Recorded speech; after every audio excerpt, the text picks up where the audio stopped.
Ketua Tim Penggerak PKK Provinsi Bali sekaligus Ketua Forikan Bali, Nyonya Niputu Putri Swastini Koster, menghadiri kegiatan gemar makan ikan di Kabupaten Buleleng. Dalam kesempatan tersebut, Nyonya Putri Swastini Koster mengajak seluruh anak didik agar gemar makan ikan sejak dini. Dinas Perikanan dan Kelautan Provinsi Bali menggelar gemar makan ikan di kawasan Gedung Laksmi Graha Singaraja. Kegiatan yang dihadiri langsung Ketua Forikan Bali, Nyonya Putri Swastini Koster tersebut disambut gembira oleh peserta. Gemar ikan merupakan salah satu implementasi dari program Gubernur Bali yang bertujuan mewujudkan masyarakat yang sehat, kuat, dan cerdas, berupa pemberian makanan tambahan bagi anak sekolah. Sehubungan dengan hal itu, Nyonya Putri Swastini Koster meminta Pemkab Buleleng melalui Dinas Perikanan Kabupaten Buleleng dan pihak terkait untuk secara berkesinambungan mengkampanyekan gemar ikan. Langkah awal yang wajib dilakukan yaitu berkoordinasi dengan pihak sekolah, baik PAUD, SD maupun SMP, agar setiap kantin menyediakan makanan berbahan baku ikan.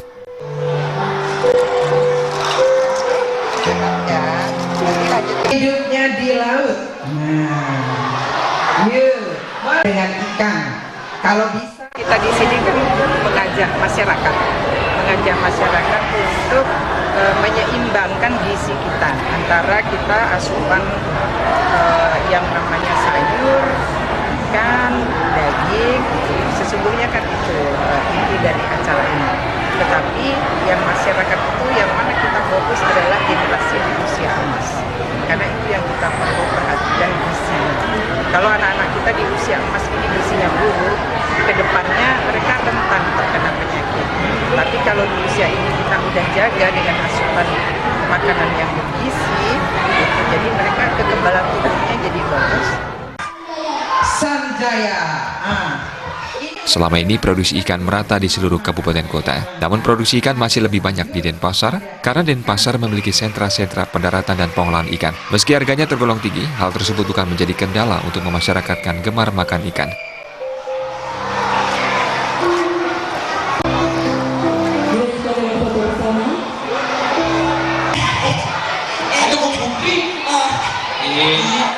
Kami ya itu mengkonsumsi daging, sehingga beberapa setelah kita berumur 50 tahunan ini baru merasakan bahwa kita sebenarnya memerlukan asupan nutrisi dari ikan itu.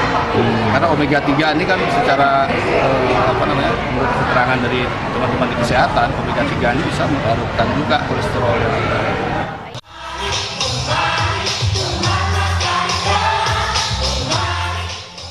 Tidak hanya itu, hasil tangkapan ikan Indonesia yang bagus hendaknya jangan semua diekspor ke luar negeri, melainkan harus dilempar ke pasaran dalam negeri untuk dikonsumsi sendiri.